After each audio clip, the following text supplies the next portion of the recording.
Hi friends, welcome back to Ashwini Bharat YouTube channel. ನಾನಿವತ್ತು ಮನೆಯಲ್ಲಿ ಮಸಾಲೆ ಮಂಡಕ್ಕಿ ಯಾವ ರೀತಿಯಾಗಿ ಮಾಡೋದು ಅಂತ ಹೇಳ್ಕೊಡ್ತಾ ಇದ್ದೀನಿ. ನೋಡ್ಕೊಂಡು ಬರೋಣ ಬನ್ನಿ ಫ್ರೆಂಡ್ಸ್. ಹಾಗೆ ಯಾರೆಲ್ಲ ನನ್ನ ಚಾನಲ್ಗೆ ಸಬ್ಸ್ಕ್ರೈಬ್ ಆಗಿಲ್ಲ ದಯವಿಟ್ಟು ಸಬ್ಸ್ಕ್ರೈಬ್ ಮಾಡಿ. ಬನ್ನಿ ಫ್ರೆಂಡ್ಸ್, ಮಂಡಕ್ಕಿ ಮನೆಯಲ್ಲೇ ಗರಿ ಗರಿ ಯಾವ ರೀತಿ ಮಾಡೋದು ಅಂತ ಹೇಳ್ಕೊಡ್ತೀನಿ. ಮೊದಲಿಗೆ ನಾನು ಶೇಂಗಾ ತೊಗೊಂಡಿದ್ದೀನಿ, ಬೆಳ್ಳುಳ್ಳಿ ತೊಗೊಂಡಿದ್ದೀನಿ ಬಿಡಿಸಿಟ್ಟಿರೋದು, ಬಿಳಿಗಡಲೆ, ಕರಿಬೇವಿನ ಸೊಪ್ಪು, ಸಾಸಿವೆ, ಜೀರಿಗೆ ಮತ್ತು ಒಣಮೆಣಸಿಕಾಯಿ ತೊಗೊಂಡಿದ್ದೀನಿ ಸ್ವಲ್ಪ, ಮತ್ತು ಒಂದು 2 ಲೀಟ್ರು ಮಂಡಕ್ಕಿ ತೊಗೊಂಡಿದ್ದೀನಿ. ಮಂಡಕ್ಕಿ ಯಾವ ರೀತಿ ಮಾಡೋದಂತ ನಾನು ಹೇಳ್ಕೊಡ್ತೀನಿ. ಮೊದಲು ಎಣ್ಣೆ ಕಾಯಕ್ಕೆ ಇಟ್ಟಿದ್ದೆ, ಈಗ ಎಣ್ಣೆ ಚೆನ್ನಾಗಿ ಕಾದಿದೆ. ನಾನು ಅದಕ್ಕೀಗ ಶೇಂಗಾ ಬೀಜ ಫಸ್ಟ್ ಹಾಕ್ತಿದ್ದೀನಿ, ಯಾಕಂದರೆ ಸಾಸಿವೆ ಜೀರಿಗೆ ಹಾಕಿದರೆ ಎಣ್ಣೆ ಕಾದಿದೆಯಲ್ಲ ಸೀದ್ಬಿಡುತ್ತೆ ಬೇಗನೆ. ಅದಕ್ಕೆ ನಾನು ಶೇಂಗಾ ಹಾಕ್ತಾಯಿದ್ದೀನಿ, ಚೆನ್ನಾಗಿ ಫ್ರೈ ಆಗುತ್ತೆ ಅಂತ.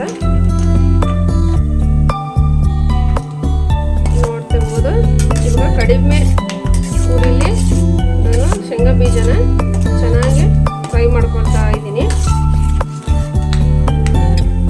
ಇವಾಗ ಸಾಸಿವೆ ಜೀರಿಗೆ ಹಾಕ್ತಾ ಇದ್ದೀನಿ.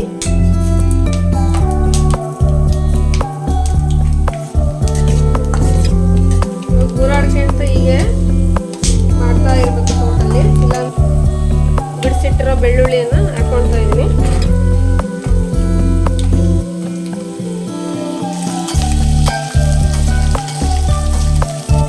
ನೆಕ್ಸ್ಟ್ ನಾನು ಕರಿಬೇವಿನ ಸೊಪ್ಪು ಮತ್ತು ಮೆಣಸಿನಕಾಯಿ ಹಾಕೊಳ್ತಾ ಇದ್ದೀನಿ.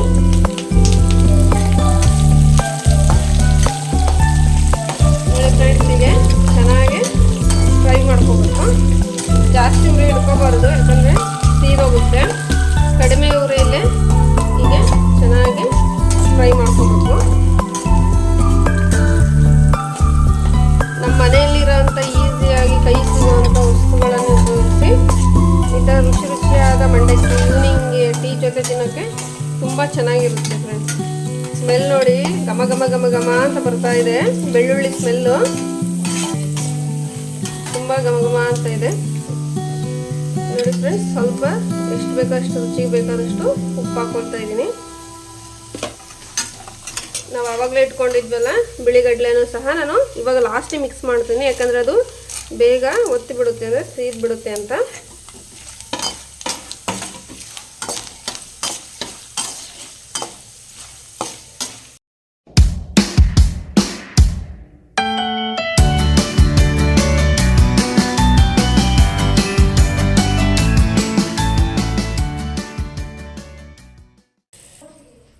ಇವಾಗ ಮಂಡಕ್ಕಿ ನಾನು ಕ್ಲೀನ್ ಮಾಡಿ ಒಂದು ಪಾತ್ರೆಗೆ ಹಾಕಿಟ್ಕೊಂಡಿದ್ದೀನಿ. ನಾವು ಮಾಡಿಟ್ಟಿರೋ ಗೊಜ್ಜನ್ನ ಮಂಡಕ್ಕಿಗೆ ಹಾಕ್ತಾ ಇದ್ದೀನಿ. ಈಗ ಚೆನ್ನಾಗಿದೆ ಮಿಕ್ಸ್ ಮಾಡ್ಕೋಬೇಕು.